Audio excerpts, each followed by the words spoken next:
This is the day the Lord has made. Let us rejoice and be glad in it. Listen, I'm thankful and grateful on today to speak to my Northwest family, the congregation.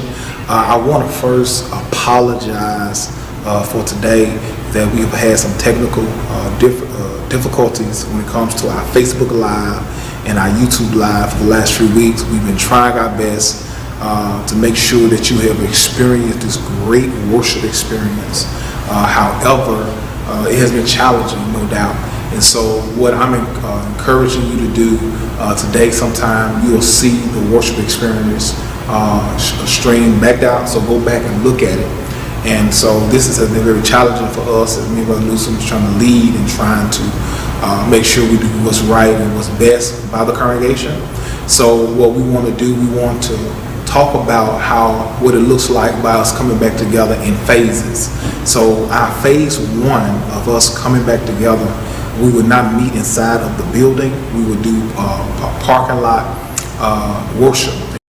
And so you can call it pull up and praise, or however you want to call it. But we'll start there on June the 7th. So please mark that date for June the 7th, where we will experience coming together, and you can come together with us as we worship God. You stay in your cars. Of course, there will be guidelines that we'll be sending to you all in the next few weeks before we do that. Next Sunday, we'll still be worshiping online, live streaming. We're trying to put some things in place now to make sure we get some different equipment to make sure that we won't run into the same problem we ran into today. So even when we do June 7th, we will still do live streaming. If you don't want to come out your house, you're not comfortable, we're okay with that.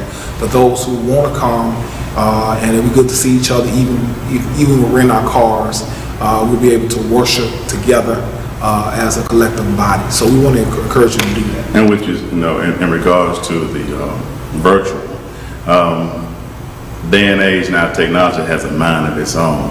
So we're going to put some things in place this week to ensure that we do not have the same issues we've been having over the past few weeks.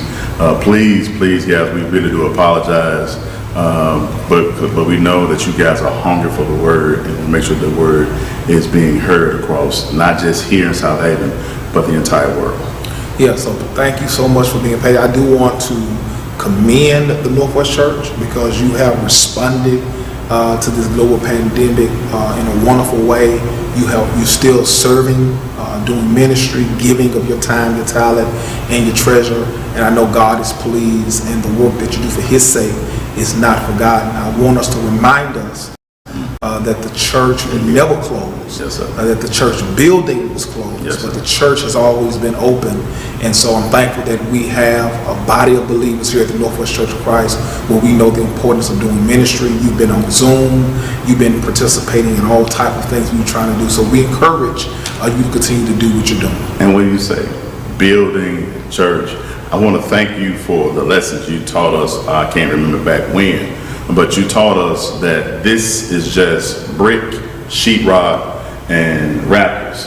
The church is actually us. We are the church. This building is where we all come together to worship God, but we are the church. So please, and then like you just said, this is just the building. Right. Thank you so much, Brother Newsom, for being an outstanding leader as well. Appreciate it, and standing by my side during this time. So again, please accept our apologies. I know it's frustrating. We can be worshiping, and all of a sudden we just cut off, no connection, and I get that. That's frustrating. So you have our word, and we're going to do everything in our power, yes, to make sure next Sunday that will not happen. Yes, and then the following Sunday, June the 7th, we will do our first worship on the parking lot. So just pull up and get ready to get our praise on and serve the Lord. Amen. So may God bless you, and may I bless you real good. God bless.